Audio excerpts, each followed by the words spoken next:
Bonjour, c'est Macadébaran, je suis avec Alexandre Rouget. Salut à toi. Bonjour. Bonjour. Salut, j'espère que ça va. On va parler un peu de ton parcours, comment tu t'es venu à t'intéresser à tous les sujets en fait qui t'animent. Hmm. Déjà, première sortie que tu as faite, c'était 2009, le vin français, un chef-d'œuvre en péril. Oui. Donc c'était ton premier livre. Ouais. Quel était le vecteur de ce livre-là déjà et, bon, par rapport peut-être à la France, par rapport à l'émission. Mais c'est une époque où je bossais en presse écrite et dans des guides de gastronomie et de vin, de viticulture. Mhm. Donc j'ai rencontré un éditeur à Paris, Jacques-Marie Lafont et son épouse Geneviève, qui m'ont proposé de travailler ensemble, de faire un livre sur le vin, puisque c'était un sujet assez porteur à l'époque. Donc j'ai fait cet ouvrage sur le vin français, un chef-d'œuvre en péril, sous forme à la fois de pamphlets littéraires, mais aussi d'enquêtes, de reportages de terrain auprès de vignerons impliqués, on va dire, écolo, biodynamique. Donc en prenant la défense de la viticulture biodynamique, sans sulfite ajouté, donc naturel, et en dénonçant par ailleurs le mécanisme de la mondialisation, le mondialisme, le libéralisme appliqué au secteur de la viticulture, au niveau agronomique avec la destruction des sols et tous les produits chimiques qu'ils ont mis pour tuer la terre et les plantes, au niveau œnologique avec toute la chimie qu'ils mettent dans les cuves pour tuer le vin, au niveau économique, juridique. Et voilà, donc ce livre a plutôt bien marché à l'époque. Ensuite, il y a la fin du monde moderne, 2010 aussi. Voilà, bah après. Donc tu peux peut-être nous en parler aussi. Oui, volontiers, je reprends le micro. En 2010, préfacé par Alain de Benoît, du coup, Ouais. Voilà, on en parlait. Donc je viens de recevoir un des derniers ouvrages, là, parce que je continue là, de suivre son travail. Et je prépare aussi une mise à jour plus ou moins de son œuvre et des acquis d'Alain de Benoît. Mais ça pour dire qu'effectivement, il y a 13 ans déjà à l'époque, c'est un peu sous l'influence de ce courant d'idées-là que j'avais rédigé un texte là aussi assez pamphlétaire, mais aussi de philosophie qui tentait un premier bilan philosophique, on va dire, du monde moderne, de la modernité occidentale, d'où elle était partie, à quoi elle était arrivée, dans quelle situation d'impasse nous étions, et par quel recours nous pouvions nous en sortir par le haut. Donc c'était encore un texte assez, on va dire, relativement immature, hein, c'est clair. Donc dans sa préface, Alain Benoît, il m'avait pas loupé, hein, en me traitant comme qualifiant de prophète du présent, en disant, oui, bon, tout ça on le sait Que tu déjà. as rencontré. Mais oui, mais ça j'avais déjà rencontré plusieurs fois. Mais donc un livre encore inabouti, mais qui posait quand même déjà les bonnes bases. C'est-à-dire qu'en termes d'origine, de cause, la cause des causes, comme dit Étienne Chouard, hein, du chaos et du marasme occidental moderne, il y avait quand même déjà des bons constats essentiels, c'est-à-dire que l'ignorance, le manque de foi, le manque d'amour, le manque de confiance, pour expliquer le chaos dans lequel nous étions et tout le phénomène d'enfermement, d'esclavage auquel a abouti la modernité, tout en prétendant à l'inverse libérer, épanouir et rendre les gens autonomes. Et donc une ouverture aussi sur la manière de s'en sortir, encore une fois par le haut, mais bon, pour le coup, la manière de s'en sortir par le haut, même au niveau du constat critique, ce sera beaucoup plus abouti quelques années plus tard dans cet ouvrage-là, en tout cas. Un de Benoît qui c'était la période Nouvelle Droite, 1974, le GRES, le groupement de recherche sur les études indo-européennes. Et d'études pour la civilisation Voilà, européenne. la civilisation européenne. Il y avait tout autour, il y avait tout ce qui était Club de l'Horloge, après, bon, ce qui a après allé vers de l'Esquin, tout ça. Mais, plus ou moins, mais ça, mais c'est des branches différentes. non, ça c'était une coterie, oui, de droite Voilà. ou d'extrême droite libérale ou ultralibérale, conservatrice à la con, contre laquelle Alain de Benoît a passé sa vie à se battre en dénonçant leur stupidité, leur incohérence, en étant à la fois pour un libéralisme économique, mais qui passe son temps à détruire le conservatisme culturel que ces connards prétendent défendre par ailleurs. Alain Benoît était le seul à dénoncer à droite et à défoncer cette imposture, cette hypocrisie stupide, hein, qui est encore incarnée aujourd'hui par des gens comme Charles Gave ou tous ces gens qui mélangent le libéralisme et le conservatisme sans se rendre compte que le libéralisme c'est le pire ennemi d'un conservatisme. Il est question à propos de la Russie à l'heure actuelle d'une révolution conservatrice. Hein. On n'a pas affaire à un libéralisme triomphant, donc Alain Benoît est le seul qui en France et à droite a dénoncé cette imposture et en prenant la défense du coup de la seule et vraie alternative au libéralisme qui était le socialisme. Qui est le socialisme révolutionnaire, le syndicalisme révolutionnaire de Georges Sorel, d'Edouard Berthe, fin 19e, début 20e. C'est comme cette école-là qui a renouvelé le marxisme et qui a débouché sur les vraies prises de pouvoir populaires socialistes des années 20-30, voilà, mais qui ont aussitôt été écrasées, étouffées par le libéralisme qui a envoyé ses larbins fascistes et nazis pour écraser les révoltes populaires.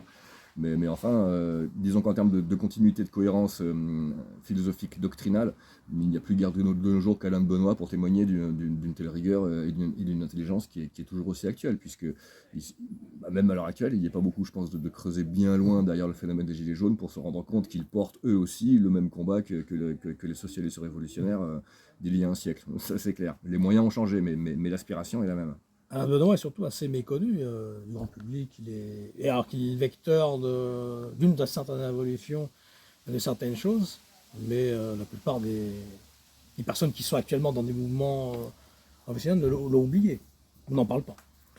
Parce qu'ils n'arrivent pas à se mettre au niveau. Ouais. Ils n'arrivent pas à faire leur deuil de certaines icônes, certaines idoles de droite ou d'extrême droite, comme la nation, la suprématie de l'Europe, ce genre de conneries qu'Alain Benoît a dénoncé et défoncé dès les années 70. C'est la critique du nationalisme est allée de pair avec la critique du libéralisme, puisque le libéralisme, historiquement, le capitalisme libéral, s'est appuyé sur la nation, l'État-nation, pour réduire les peuples en esclavage et lancer sa révolution industrielle. Et seul Alain Benoît a dénoncé ce mécanisme-là. Donc pour des gens qui effectivement se réclament encore d'un modèle patriotard ou nationaliste qui est complètement périmé, l'œuvre d'Alain de Benoît est inaccessible. Donc là, je pense qu'il y a des deuils à faire pour certains, et une mise à jour à faire, ça c'est clair. Alors ensuite, tu as publié Les Cathares 700 ans plus tard. C'est aussi, de par là justement, que tu as eu quand même une reconnaissance aussi d'un certain public. Tu peux nous parler de ce livre-là, et puis d'une remise en cause d'une certaine histoire, en fait, officielle du catharisme.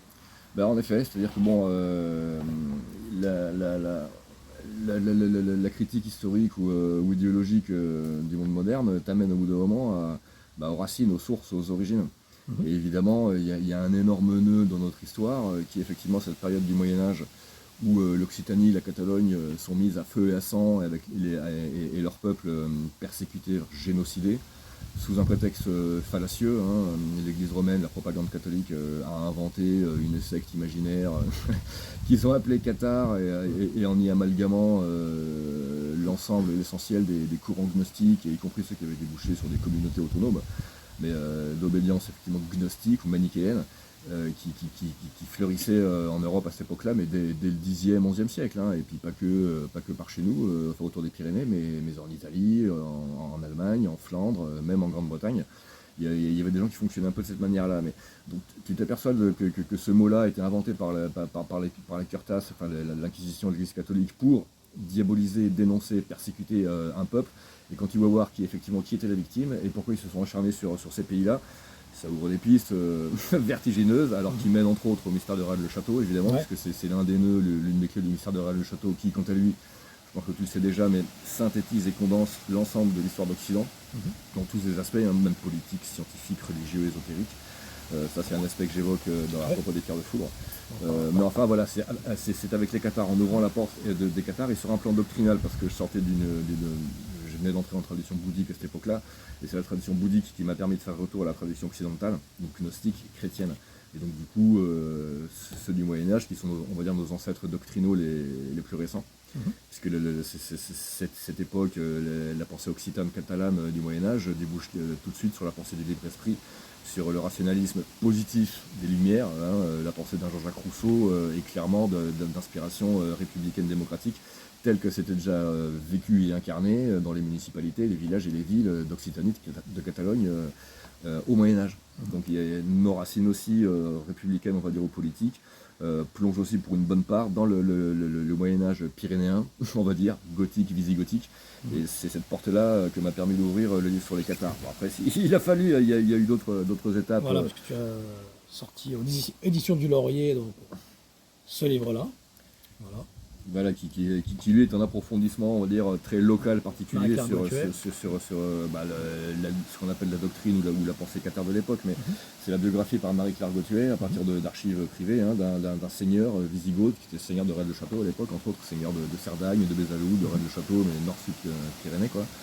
Et à travers ces rencontres, les coups de théâtre qu'il est amené à connaître, la fin de son histoire, ça éclaire énormément ce qui s'est passé depuis et ce qu'on appelle le mystère de Rennes-le-Château, en fait, y compris au niveau des vrais épisodes fondateurs de la civilisation européenne aussi, tels que les croisades, qui étaient les vraies croisées, on en a un aperçu. Quelle était leur vraie mission, on en a un aperçu. Quels ont été les objets qu'on appelait les trésors depuis, qui sont réellement des trésors sacrés, mais qui sont concernés, on en a un aperçu aussi. Donc énormément de pistes sont ouvertes dans cet ouvrage que je suis encore en train de suivre pour l'instant. Ouais. Alors, justement, par rapport au Qatar, par rapport à Montségur, et Rennes la Château, il y a, on va dire, Pierre Plantard qui a fait un nouveau mythe, qui a remis en selle, on va dire, Rennes la Château, bon, pas d'une façon spécialement bonne, ou, enfin, on peut en dire ce qu'on veut. Et Autoran aussi a refait un nouveau croisade contre le Graal. Oui, on peut en dire ce qu'on sait surtout. Et Autoran a refait de Montségur à sa façon. Il a fait connaître, on va dire, Montségur aussi d'une autre façon. Tu parles de ces personnages, on va dire, et du fait que, bon, ils sont sulfureux, mais en même temps, ils ont fait un nouveau mythe. Oui et non, enfin, ils avaient des mobiles différents. Autoran déjà n'était pas un nazi, parce qu'a priori il a été buté par les SS, il a été suicidé sur son glacier autrichien là, en je sais plus quoi, 38-39. Mais après avoir fait une lettre que Bernadac avait citée, il a écrit à un de ses potes en disant j'en peux plus de ces tarés, l'Allemagne n'a rien à voir avec le délire SS, je veux me barrer de là, ils veulent pas me laisser partir. J'en peux plus de ces connards. Et 3 semaines après, 3 mois, j'en sais rien, il était retrouvé suicidé sur son glacier. Donc faire d'Autoran un nazi, c'est une honte, c'est une aberration. Il y a eu ce connard de Saint-Loup, là, Marc Augier, l'ancien communiste rallié au nazisme, qui s'est permis de... Oui, vétéran de la division Charlemagne, qui s'était permis d'associer les nouveaux Cathares pour Montségur, en associant les Cathares au délire nazi, ce qui est aberrant, consternant, d'une hypocrisie et d'une imposture minable. Donc Saint-Loup, il a rien compris à ce qui s'est passé à Montségur, il a rien compris à ce qu'était le Graal, il a rien compris à ce qu'étaient les nazis, et Autoran, lui, il l'a compris, il a été tué pour ça, d'accord. Donc les mobiles d'Autoran, à mon avis, ils étaient simples, parce qu'ils voulaient faire découvrir et partager quelque chose, et effectivement, il a associé Montségur au Mont Salvatge du roman du Graal, de Wolfram d'Eschenbach. Il avait probablement raison, même s'il y a d'autres prétendants au titre de Montségur, dans les Pyrénées, mais aussi dans les Alpes. Donc c'est un dossier qui n'est pas terminé, ça non plus. Et le deuxième personnage que tu as cité, oui, pour avoir revivifié, on va dire, enfin fait de cette histoire-là un mythe moderne, c'est Plantard qui lui était certes quelqu'un de sincère, je pense, quoique peut-être pas très cadré, pas très carré ni cohérent en termes ésotériques, c'était pas un ésotériste, ce n'était qu'un occultiste, certes de haut niveau a priori, parce qu'il manipulait, il faisait un peu de magie opérative. D'après Geneviève Béduno, il était d'un sérieux niveau quand même, mais on n'est pas en ésotérisme, on reste en magie, on reste en occultisme. Quant à ses intentions, je te dis, il a été piloté par les services secrets gaullistes. Il a servi à revivifier le mythe du grand monarque pour associer tout le peuple français de droite ou d'extrême droite, qui était encore maréchaliste, qui était encore monarchiste, Pierre de France, qui était encore un bonapartiste, pour attirer ces gens-là dans le gaullisme, en faisant passer le général de Gaulle pour un avatar ou une incarnation de ce grand roi qui allait sauver la France à la fin du cycle. Et il faut quand même bien noter que les Templiers, la Gisors, les Templiers sont parmi nous, ça en 62, qui est l'année de l'indépendance de l'Algérie. Ou de Gaulle. Charroux aussi, Trésor du Monde, 162, qui cite le premier Rennes la Château. Oui, non mais voilà, mais c'est marrant. C'est pas marrant, c'est voulu. Puisque Plantard était piloté par les services, je dis, de Malraux déjà à l'époque. Voilà, qui était à Gisors, qui s'est illustré à Gisors. Ils étaient au courant de Gisors depuis 47, Lomois leur en a parlé dès le début, ils ont pas donné suite, mais ils n'ont pas lâché le morceau par contre. Ils ont utilisé cette histoire-là pour revivifier le mythe et l'associer au général de Gaulle en le faisant passer pour le grand monarque. 62, je te dis, indépendance de l'Algérie, le général de Gaulle, il a deux doigts d'une guerre civile, il y a des attentats contre lui, au petit Clamart, il a failli y rester. Donc il a eu besoin, ils ont sorti ce livre-là pour déjà faire diversion et rassurer le peuple français de droite et d'extrême droite sur que De Gaulle n'était pas un traître et qu'il allait, tel le grand monarque, sauver la France. Voilà à quoi a servi Plantard. Ça c'est quand même assez bien mis en évidence dans le message, le livre des trois Anglais dans les années 80 qui fait suite à l'énigme sacrée. Où il parle un peu des rapports entre Pierre Plantard et les réseaux gaullistes à l'époque, dans les années 58, au moment du retour du général de Gaulle, où Plantard, effectivement, était piloté par ces mecs-là. Donc voilà d'où vient le trésor de Rennes, si tu veux. Enfin, le mythe de Rennes-le-Château et de Gisors, il a été manipulé, mis en œuvre par les services secrets gaullistes pour faire de la pub au général de Gaulle. Point barre. Mais il commence en Brocéliande, finalement, parce que Plantard était au Tertre avec pour Geneviève Zepfel. Geneviève Zepfel. Après, ça continue à Gisors, avec l'histoire des 30 coffres.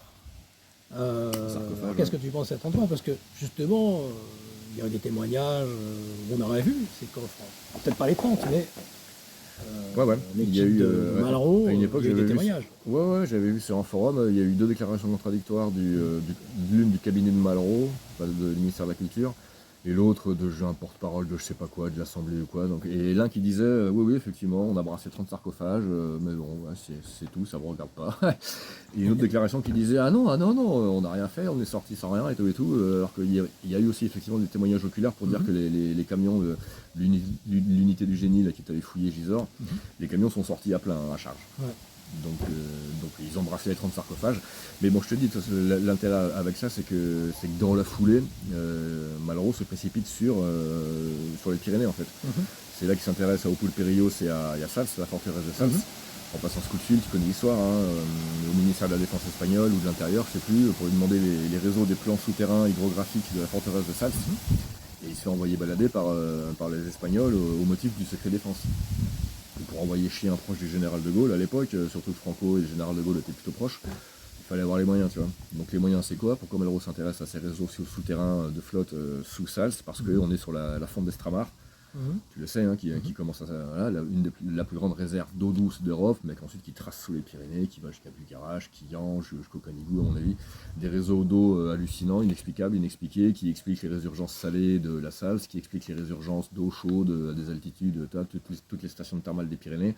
C'est lié à ce réseau, à cette nappe hallucinante voilà, qui commence à la fonte d'Estramar, là où il y a Sals et dont Malraux a voulu récupérer les plans. Donc tu fais tout de suite le rapport entre un soi-disant dépôt templier en Normandie, aux portes de Paris, et du coup le ministère de Rennes-le-Château, où déjà c'est passé par la Méditerranée, et ça se passe sous terre, dans les nappes d'eau souterraines. C'est là qu'il y a quand même une bonne part du ministère de Rennes-le-Château. Après, on ne sait pas ce qu'après Malraux ne fait plus rien, enfin, on n'a plus de traces.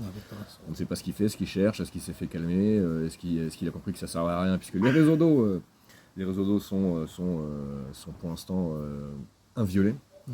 Tu sais que la fonte d'Estramar n'a toujours pas été sondée, les marins plongeurs ne peuvent pas y aller, parce qu'il y a eu des morts, il y a eu un mort, je crois, il y a 10 ans, la dernière fois qu'ils ont essayé.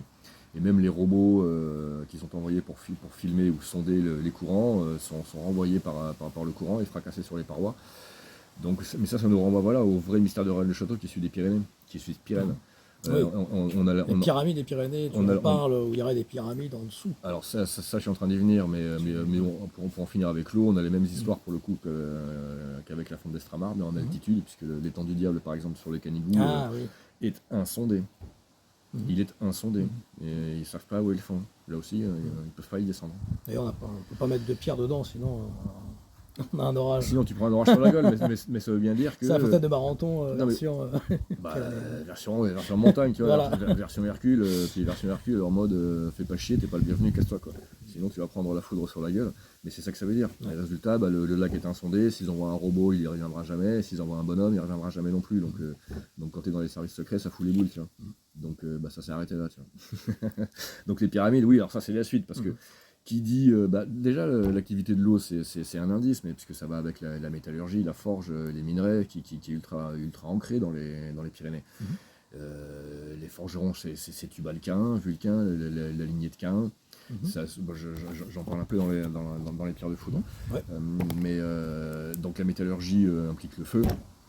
Et le feu, bizarrement, c'est dans le nom de Pyrénées, pyr, puros en grec, pyrotechnique, pyromas, c'est le même mot Pyrénées, et pyramide aussi, le feu. Donc au bout d'un moment tu te dis, alors le feu ça va de soi pour les pierres de foudre, parce que les pierres de foudre ont été frappées par le feu, non pas du ciel, mais des dieux, des déesses, des géants, des combattants, des épisodes mythiques qui se sont passés ici, donc Hercule entre autres, quoi, qui ont façonné le paysage à coups de feu, de plasma, de laser, d'ondes sonores pour faire léviter la roche, et ainsi de suite. C'est sur cette race-là, oui, que j'ai commencé à me pencher pour le coup, après être entré dans l'héritage cathare. Mais là, oui, on va passer, enfin, pour le coup, tu t'aperçois que par l'intermédiaire des éléments physiques, naturels, tu passes en mode de transmission et d'interaction directe avec les lieux, avec les forces qui imprègnent les lieux. Ce qui est, dans le cas des pierres de foudre, il s'agit comme de la Shekinah, qui est un aspect de l'Esprit Saint, feu de Dieu, si tu veux, d'une certaine manière, et où là que tu réalises que du coup, bon, on a véritablement affaire à des sanctuaires et que le mystère de Rennes, il est à vocation ésotérique. Ouais. Alors il y a 2 affaires de fouilles aussi, c'est celle de la salle, enfin, peut-être par Jean d'Origny et des équipes qu'il a envoyées, alors on parle de Lazare, on parle de certaines choses, et aussi celle de Gand-sur-Agly, où il y a aussi des recherches qui ont été faites, donc là dans les années 80, qui sont passées sous le boisseau avec ces fameux trous au domaine du Bouchard. Est-ce que tu peux nous parler justement de ces 2 choses-là? La salse, non, parce que j'ai pas connu Jean de Rigny. Enfin, Ouais. après les échos que j'ai eus, c'est pas très glorieux. Mhm. Parce que c'est... Avec Jémy Dieu, bon, qui faisait des recherches. Ouais, non, mais Jimmy Dieu, c'est bien entendu avec, mais je sais pas s'il a gratté comment Rigny était arrivé ici.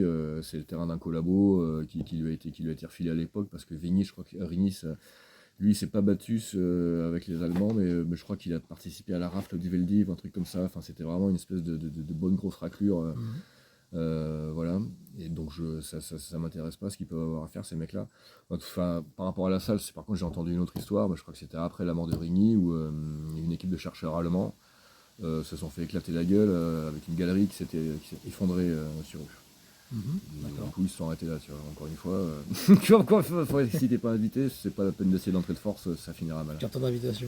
Ouais, mais ça finira mal si Il y a t'essayes des gardiens, de toute de façon. forcer le basset gardé, qu'on le Ouais. veuille ou pas, donc Ouais. c'est facile à vérifier aussi. Et quant à Gand-sur-Agly, quant à domaine Camps, Bouchard, c'est ouais, alors sur les terres de Bouchard, je pense pas, on est plutôt sur Osina aussi. non, la propriété s'appelle c'est la Fargue, c'est la Fargue. Ouais. C'est la Fargue où ils ont foutu le feu à la maison avant de partir. Bah, dans la salle. Le propriétaire du terrain est mort, brûlé vif, dans son lit médicalisé. Ils ont fait ça, et puis ils ont lobotomisé sa veuve pour essayer de récupérer les terres, à préempter les terres et les récupérer à sa mort, parce qu'ils sont c'est un chantier de fouilles. Ils se sont barrés du jour au lendemain, tu vois, là aussi c'est bizarre, un peu comme s'ils avaient été chassés comme des mal élevés. Ouais. Et ils sont vraiment partis comme des gros porcs, en foutant le feu à la baraque et en butant le mec. Et depuis, tu vas voir sa veuve. J'étais là avec un copain qui connaissait la mamette, parce qu'elle l'avait connu quand il était jeune, lui. Et on allait faire les innocents comme des couillons, on disait ouais, on peut aller chercher les champignons, machin, mamette et tout, tu me reconnais. Et elle nous regarde, elle nous dit ah, mais il n'y a rien à voir, vous trouverez rien. Mais ça, c'est pas ça qu'on te dit, on te dit qu'on voudrait aller aux champignons. Donc il y en a, on en trouvera. Non, il n'y a rien à voir, n'y allez pas. Bon, ça pue un peu la réponse. Qu'est-ce que tu penses qu'il y aurait alors conditionnée. Ah bah, elle s'est fait Non, mais qu'est-ce que tu penses qu'il y aurait dessous pour toi? Elle s'est fait psychotroniser la gueule, la mamie. Ce qu'il y a, j'en sais rien. Psychotronique. Ils ont rien trouvé, ils voulaient creuser un tunnel pour arriver sous le Pec. À Camps, on est entre Galamus et le Bugarache, hein, donc il y a des galeries à minima, c'est certain. Et puis je te dis, en plus on est plus proche de Galamus que du Pec. Et Galamus, Galamus, attention. Ça rappelle d'autres recherches qui ont été faites en 76 avec le père Crespi, tu sais, à Los Tayos, Je connais pas ça. avec Armstrong, Neil Armstrong qui a été carrément sur le terrain avec Stannard. Ils avaient trouvé des plaques en or. Pendant 1 an, ils ont fait des fouilles avec les armées équatoriennes. Puis ils ont dit qu'ils n'ont rien trouvé, quoi. Le Gisors version Los Tayos. D'accord. Ah, donc c'est une affaire assez importante. On retrouve ce genre de choses un peu partout dans le monde, en fait. Oui, bien sûr, il n'y a pas que le château. Ouais. Alors justement, tu peux nous parler aussi de l'édition du Laurier. Donc, tu as créé cette édition. Alors pourquoi ce nom-là et dans quel but? Enfin, tu as des auteurs donc aussi. Donc voilà, on a Marie-Claire Gauthier qu'on a présenté. Donc tu as ce livre-là aussi, Pierre de Foudre et Centre spirituel. Donc tu peux nous parler d'édition du Laurier et ainsi que là il y a la revue aussi, Ouais. le Laurier. Voilà, on présente. Ici. Voilà, donc tu vas parler un peu des diverses activités de l'édition, de ton édition. Ben, j'ai créé cette marque éditoriale pour être autonome et n'avoir de compte à rendre à personne, puisque j'étais à Nexus à l'époque et il y avait et la rédaction en chef ou la direction de publication n'était pas aussi aventureuse que je le souhaitais, donc voilà, donc j'ai créé mon truc pour faire mes livres et tout. Et ça s'est tout de suite niché spécialisé sur l'héritage cathare, gothique, visigothique, enfin la gnose occidentale. mise à jour au fil des âges. Et je te dis, en partant en particulier donc, de cet épisode fondateur au Moyen-Âge, autour de l'an 1000 jusqu'au 13e, jusqu'à la fin de l'époque des cathédrales, où il s'est vraiment passé quelque chose d'important. Et où c'est les Visigoths qui ont joué qui ont tenu les premiers rôles, mais de manière discrète.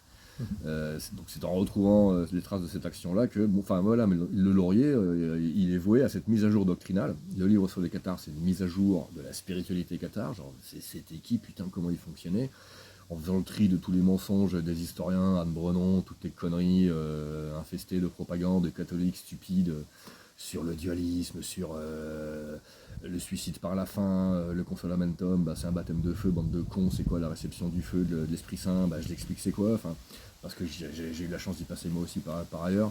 Voilà, le bilan de philosophie politique de l'Occident, pareil, c'est à travers le prisme de la gnose et la mise à jour qu'on avait faite au XXe siècle, Raymond Abellio, qui a été le principal philosophe occidental du XXe siècle, et le taulier de l'ésotérisme occidental, donc de la gnose, dans la deuxième moitié du XXe siècle, en dépassant et en critiquant René Guénon là où il le fallait. Et en proposant lui-même un outil, pour le coup, ce que Guénon n'avait jamais fait, mais un protocole de compréhension, un protocole opératoire, de dialectique et d'intégration de la dualité en unité, qu'il a appelé structure absolue, qu'il voulait plutôt appeler structure universelle, qui reprend le modèle de la rosace acipétale, tu sais, parce que c'est un modèle dialectique en 6 temps plus 1, qui est la sphère scénaire, mais qui est en fait un septénaire, où tu as A, B, C, D et 5, 6 pour un axe vertical. Donc une croix en mode latéral, une croix en mode vertical. La croix en mode latéral, 4 branches tournent dans les deux sens jusqu'à créer un double vortex ascendant-descendant qui mobilise un axe vertical haut au bas, ce qui fait 6 points, évidemment ordonnés à un septième qui est le centre, l'alpha et l'oméga. Donc j'écris ça dans Apocalypse, c'est fabuleux, ça marche, c'est vraiment universel. Donc voilà ce que fait le Laurier, ma maison d'édition, c'est ça, c'est mise à jour de la gnose, mise à jour doctrinale, dans les termes de notre époque, donc de la vraie philosophie, sérieuse, j'insiste beaucoup aussi là-dessus, c'est esprit, âme, corps.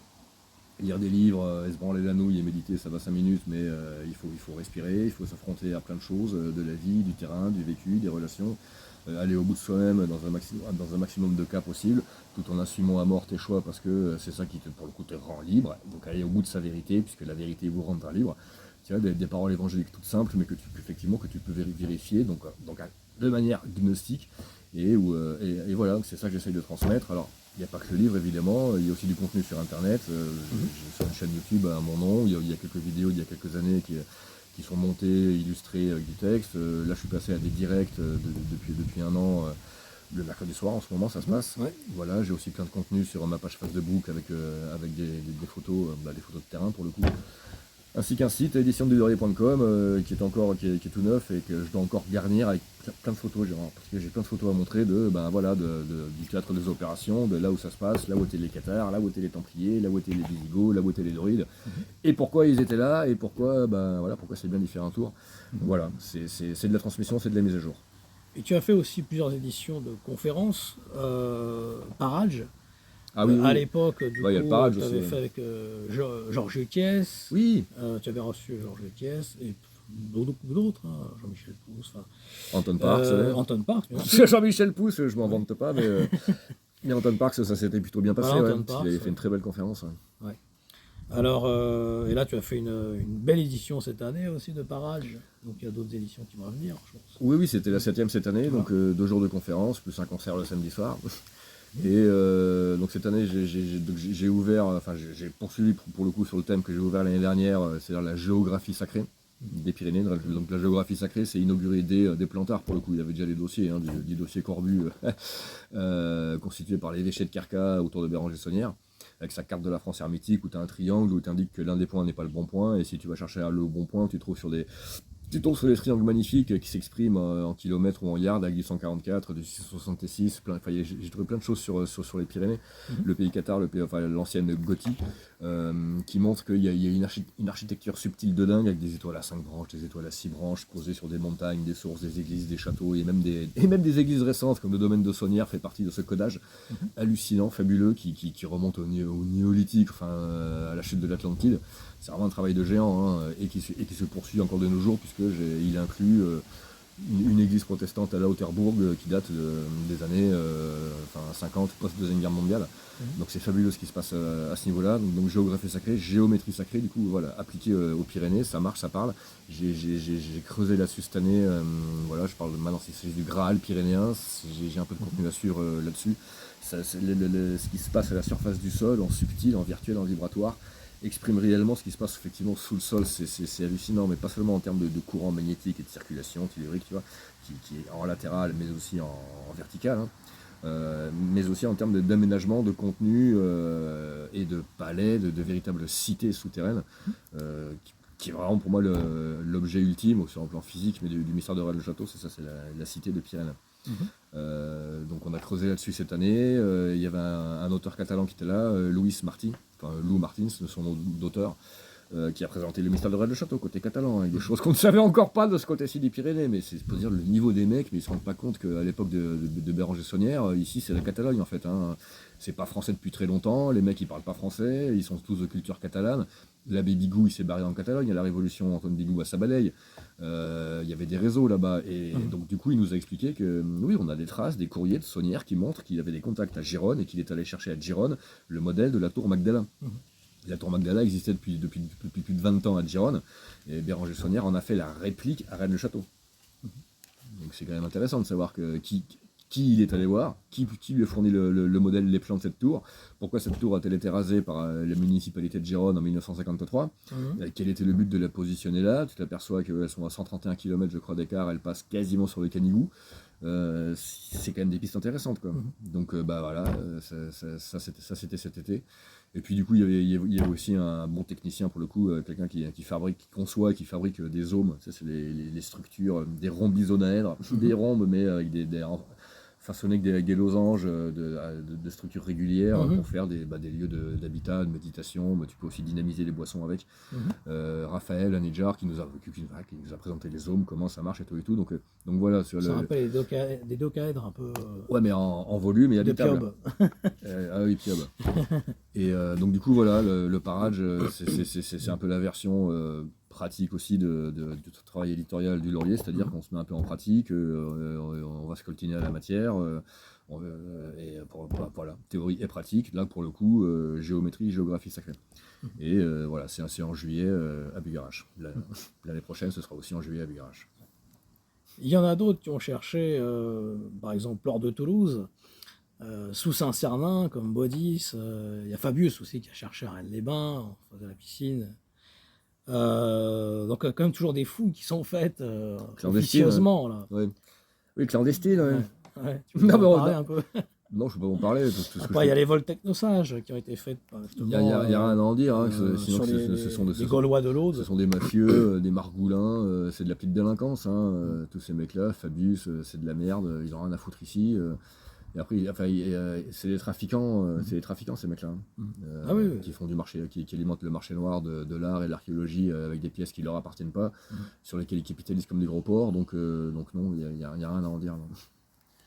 Non, mais après, c'est les recherches qu'ils ont pu faire justement d'occulte, on voit bien qu'il y a quelque chose. Bah évidemment, on n'a pas besoin, de ça pour savoir qu'il y a quelque chose, pour s'en rendre, pour le comprendre. Bien sûr. Par recoupement d'indices, par convergence d'indices sur 20 siècles d'histoire, évidemment qu'il y a quelque chose de monumental. Ça, il n'y a pas besoin des fouilles de ces connards pour nous le confirmer. On n'a surtout pas besoin de ça. Par rapport justement à Saint-Cernin, tu parlais des Gaulois de l'Aude, de l'Ariège, les vols technosages. Justement, tu peux nous en parler par rapport à ça? Pas beaucoup plus, c'était les habitants d'ici. Je sais pas trop à quelle époque ils arrivent, à quelle époque ils succèdent pour le coup aux Ibères et aux Étrusques. Quel lien il y a pu y avoir aussi avec les Ibères et les Étrusques, qui étaient là avant. Et ce qui est intéressant avec les Volques, c'est qu'effectivement, ils font partie de l'expédition monumentale de Brennus, quand les Gaulois, envoyés par le roi de Bourges, Ambigaste, le roi du monde de l'époque, partent conquérir le temple de Delphes, le temple d'Apollon à Delphes, qui est le centre du monde grec, lui. Et ils en ramènent les reliques, l'or, les trésors sacrés, pour les planquer. Et non, que quand ils arrivent à Toulouse avec, ils se font engueuler par les druides qui leur disent cet or n'est pas à nous, il est maudit, donc tu vas me le baigner dans le lac Saint-Cernin, là, et on n'en parle plus. Ce qu'ils ont fait. Et, sauf qu'un peu de temps après, il y a un consul romain, Képio, je crois, qui prétend s'en emparer, qui sonde le lac, qui le vide, qui récupère l'or et qui le charge pour partir à Rome. Sauf que les Gaulois Volques qui avaient planqué l'or ne comptent pas le laisser faire, lui tentent dans une embuscade sur la route, donc avant qu'il arrive à Narbonne pour embarquer pour Rome. Ils lui défoncent sa gueule, puis son convoi, ils vont le planquer là où ils sont, c'est-à-dire a priori, selon toute probabilité, ici, dans les Corbières, dans le Razès. Donc, l'or de Toulouse, s'il n'est plus dans le lac Saint-Cernin, hein, au-dessus duquel ils ont fait la basilique, bah, c'est qu'il est planqué au moins en partie dans les grottes et les montagnes d'ici. Oui, ça, il y a des chances. Ouais. Alors, il y a un endroit aussi à Rennes-le-Château assez secret. Il s'agit de la fontaine aux 4 lions qu'a faite von Buren. Ça n'a rien de secret, c'est exposé à la vue de tous, Oui. c'est libre d'accès. Mais la plupart des gens ne le connaissent pas. La plupart du public ne le connaissent pas. C'est un lieu. Voilà, c'est pas indiqué, c'est un terrain privé. Voilà, alors, est-ce que tu penses une fois que t'as fait le qu'elle a tour de trouvé la quelque fontaine, chose dessous, ou tout au moins c'est une indication? si elle a trouvé quelque chose dessous, elle ne l'a pas dit. En tout cas, je ne sais pas. Mais une indication, oui, parce qu'elle voulait en faire un repère, effectivement, pour les forces du ciel. Une sorte de balisage, oui. Mais il y a peut-être quelque chose de plus subtil qu'elle a mis en œuvre. Parce que déjà, 4 lions, c'est un codage fort. Voilà. C'est une fontaine inscrite dans un carré. Donc, tu peux enchaîner sur la quadrature du cercle, le rectangle d'or et la table du Graal. Au Graal aussi. Sans prendre trop de risques. Hein. Ouais. Les bouquins qu'elle a laissés d'archéologie et d'archéo-astronomie même, puisqu'elle fait les projections des constellations du ciel sur le territoire, qui moi me paraissent pas très concluantes, mais enfin la voie est néanmoins sérieuse, et je pense qu'elle a eu raison de le faire et que c'est une piste à poursuivre, ça c'est clair. Le jeu sur le sol des constellations des étoiles à différentes époques, c'est clair que c'est une clé. Je peux pas en parler, j'ai à peine d'y mettre le pied là-dedans. Mais Elisabeth van Buren était plus ou moins au fait de ces domaines-là et de ces recherches-là, donc c'est à prendre au sérieux, et je sais pas ce qu'elle a trouvé, mais en tout cas elle a voulu laisser quelque chose, c'est sûr. Alors les 4 lions, je pensais aussi à l'église de Tréant-Rantoc de l'abbé Gillard. Justement, il y a toute une symbolique aussi derrière. Et est-ce que l'abbé Gillard serait peut-être venu à Rennes-le-Château? Parce qu'on est à peu près à la même époque.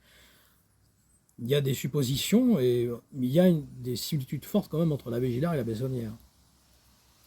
Pour l'ésotérisme, lui c'était plus celtique. Similitude, oui, en termes Et Saunière c'était de plus message royaliste, on va dire. qu'ils ont voulu délivrer. Ouais, mais royaliste, pas au sens. Pas au sens où on l'entend.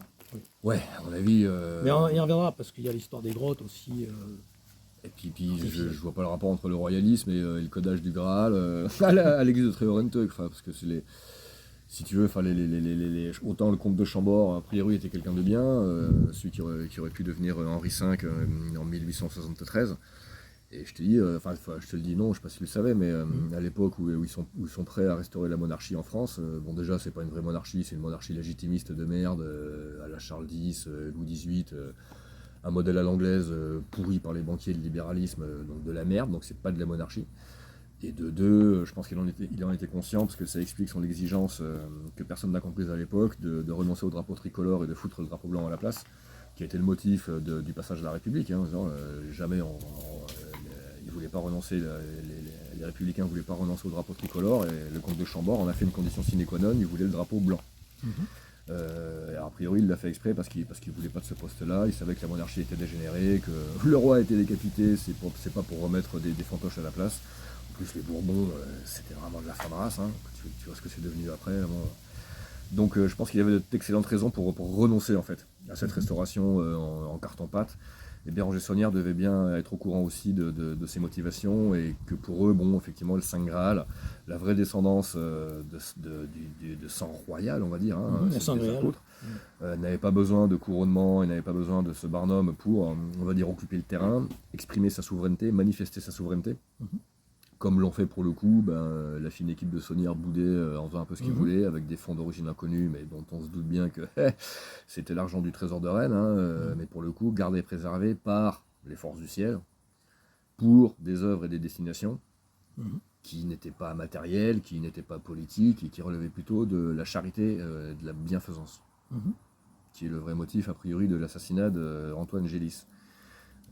Puisque l'assassin, a priori, est venu chercher chez lui les destinataires. Là où allait l'argent, Les documents. Et c'était des œuvres de charité. Tandis que l'église romaine, parce que c'est l'évêché de Carca qui l'a buté, c'est le chanoine Cross envoyé par l'évêque de Carca qui a buté Gélis, a priori. Parce que le chanoine Cross était le seul individu en dehors de Custosa à qui Gélis ouvrait sa porte. Et l'évêché de Carca ne tolérait pas que l'argent du trésor de Rennes aille à des pauvres et à des orphelins, parce que c'était encore une insulte à son mépris de l'évangile. Donc voilà, si tu veux, Saunière, je pense qu'ils s'en foutaient qu'il y ait un roi sur le trône, ils se foutaient des francs-macs, ils savaient sur quoi, pour le coup, il était appuyé. Et puis Parce qu'il y a les sociétés angéliques, peut-être, qui sont c'est- derrière. et ceux qui étaient autour de lui. Alors, il y a la Société du Brouillard. il y a une organisation initiatique, c'est certain. Il y a l'Iron du Val d'Or, peut-être aussi, Oui, qui derrière. n'était pas une organisation initiatique. La Société le Angélique non plus Christ n'était Roi. pas une organisation initiatique. Donc là, ce sont des sociétés secrètes Patrimonial. qui ont déjà un pas dans le temporel, le visible. C'est plus des organisations initiatiques. Mais s'il y a eu des sociétés comme celle-là, visibles, pour laisser des traces, c'est qu'il y avait effectivement beaucoup plus haut, en amont, une organisation initiatique pour de vrai. Ça pour moi, c'est clair et net. En ce qui concerne les églises, on va dire peut-être alchimiques, Notre-Dame de Marseille, certains pensent que Fulcani serait venu, enfin l'équipe Fulcani, bon, c'est pas une personne, on pense que c'est Jean-Julien Champagne, Cancelier. Est-ce que tu penses qu'il aurait pu venir à Notre-Dame de Marseille? Alors il y a plein de symboles à Notre-Dame de Marseille, et aussi on retrouve ces symboles-là avec. On retrouve l'Arche d'Alliance, la Coupe du Graal par le frère Courtade à Brenac, notamment. Donc, tu peux nous parler un peu de ces églises un peu, on va dire, alchimiques ou de l'Aude, qui sont particulières, qui sont à part. Notre-Dame de Marseille. Et Notre-Dame de Laval aussi, où il y a cette fameuse... Bon, on va faire les deux déjà. Notre-Dame de Marseille et les Mous, donc une source guérisseuse, ancien temple isiaque, féminin, lunaire, donc avec les eaux, la guérison, mais aussi encore, comme je te disais, l'aspect charité, soins, hospitalerie, hôpital.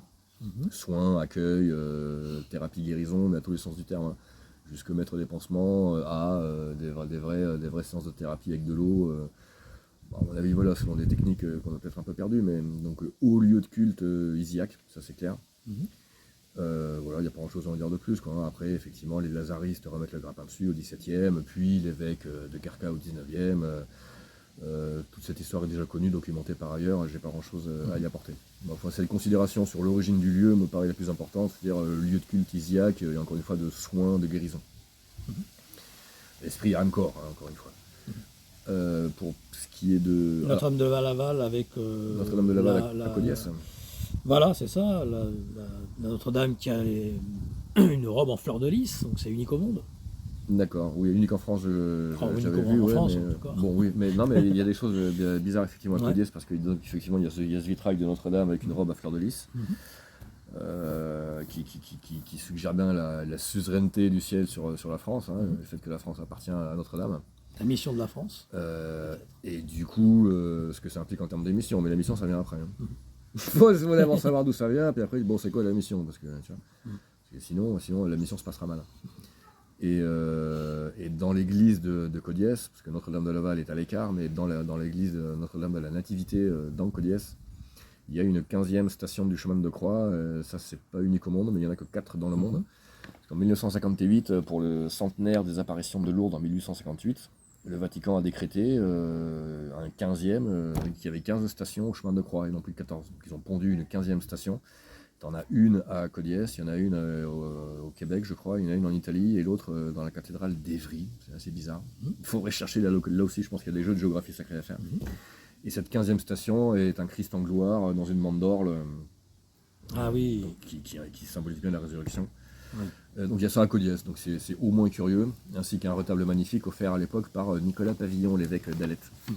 Pourquoi Codiès, tu vois, donc là aussi il y a des balades à faire du côté de Codiès, les gars, c'est sympa, Fenouillet, il y a le château de Fenouillet, il y a des choses intéressantes derrière, quand tu passes sur Surnia, et puis le col de Jas, bon bref.